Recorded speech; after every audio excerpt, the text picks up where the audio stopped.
A millionaire's newborn cried for hours, his wails filling the hospital with a sorrow no doctor could silence. Then a homeless woman with nothing stepped forward. Her own baby had passed away just 6 months earlier. What happened when she held the child left the father completely shattered and speechless. Before we begin, tell us in the comments what time it is and where you're watching from. Also, don't forget to strike that like and subscribe button. Let's get started. The cries were unrelenting. For 2 straight days, the baby's screams pierced the hospital, a sound that no one could block out. Nurses, tired and desperate, rushed past one another, but their efforts were in vain. Formula, rocking, swaddling, nothing worked. The child, only 3 days old, screamed until his tiny face was flushed, fists clenched as though fighting the very world that had abandoned him. The cries echoed through the halls, the air, the heart of the man standing helpless. Jason Knight was motionless, his body rigid, a shadow of the man he was. His suit, once sharp, clung to him, wrinkled from days without rest.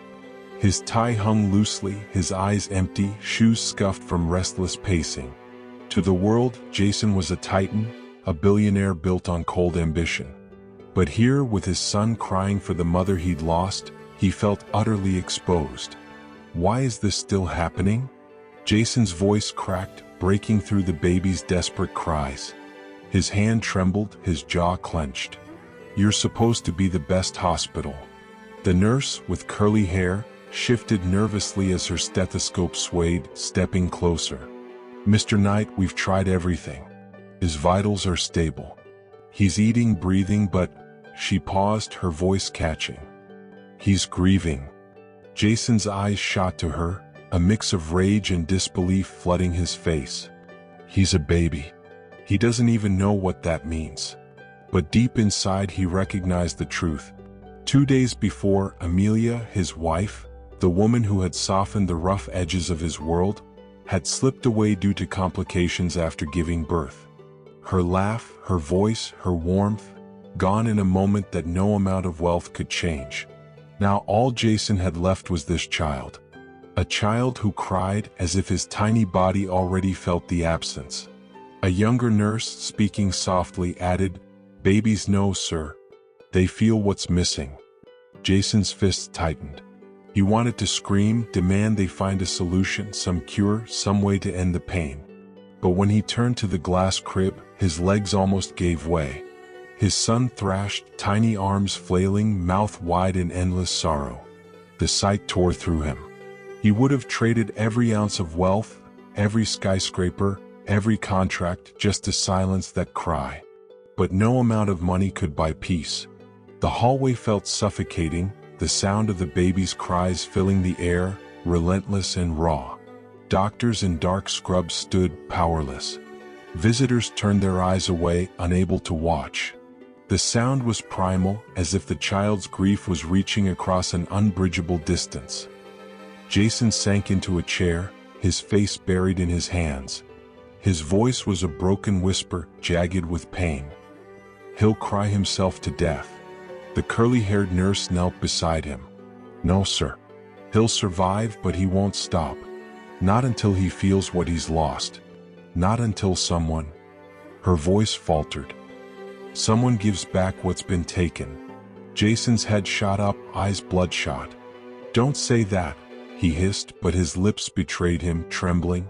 The baby's cries rose, sharper than before, slicing through the air. Jason pressed his hands over his ears, but it was useless. The sound seemed to echo from within him too. Then footsteps. Slow, uneven, dragging across the linoleum floor, carrying the weight of someone unwanted. Heads turned. At the end of the hall stood a young woman. Her face was streaked with dirt, a torn brown coat hanging loosely from her shoulders, a faded green shirt beneath. Her hair was wild, eyes tired but locked on the crib where the baby thrashed. She looked completely out of place in the sterile brightness, yet drawn to the scene. Gasps rippled through the staff. The nurse stiffened, pointing in shock. "Her? What is she doing here?" Murmurs spread. "Is she homeless? Who let her in?" "Security," Jason barked, his voice sharp, already ready to have her thrown out. The woman didn't move. Her eyes stayed fixed on the baby, thrashing in the crib as though fighting an invisible enemy. "Get her out," Jason snapped, his voice breaking from anger and grief. But before anyone could react, she spoke. Her voice was low, ragged, yet strong enough to quiet the room. "He's not crying because he's sick," she said, her words cutting through the air. "He's crying because she's not here." The words hit Jason like a punch to the gut. His chest tightened, and for a moment he couldn't breathe. The woman took another step forward, her tattered brown coat brushing against her knees, hands trembling slightly. "I know that sound," she said quietly. "6 months ago I heard it every night. My little boy cried like that. He wasn't hungry. He wasn't sick. He just needed me close." Her voice faltered. "And when he was gone..." She paused, swallowing hard before continuing. That silence was worse than the screams. Jason's face went pale. He took a step back, his eyes wide, staring at her as though she had pulled the thoughts from the deepest part of his soul. "You lost a baby." His voice cracked. Tears shone in the woman's eyes, carving tracks down the dirt on her cheeks. She nodded slowly. "6 months ago. Pneumonia. I had nothing. No money, no help. I held him until he couldn't breathe anymore. And now, every time I hear a cry like that, it tears me open again." The room stood still. The curly-haired nurse pressed a hand over her mouth. No one spoke, for there were no words to follow such pain. The woman's gaze softened as she looked at the baby's cries. "Let me hold him. Just for a moment. Please, I can help." Jason's body stiffened with fear. Fear of trusting a stranger. Fear of letting go. Fear of being wrong. But the baby's wails tore through him, louder than his doubt. With a shaky nod, he stepped aside. The nurse hesitated but moved out of the way. The woman approached the crib, hands shaking as she reached down. She lifted the baby gently, pressing him to her chest. The smell of the street clung to her faded green shirt, but her heartbeat was steady, her arms firm. For the first time in days, the baby's screams softened. His tiny body twitched, then relaxed just slightly. The cries softened into quiet hiccups, the baby's cheek resting against her collarbone as if he felt her grief. Tears flowed freely from her eyes. She whispered softly, almost to herself, "Shoo, it's okay, little one. I understand. I know what it feels like to miss her.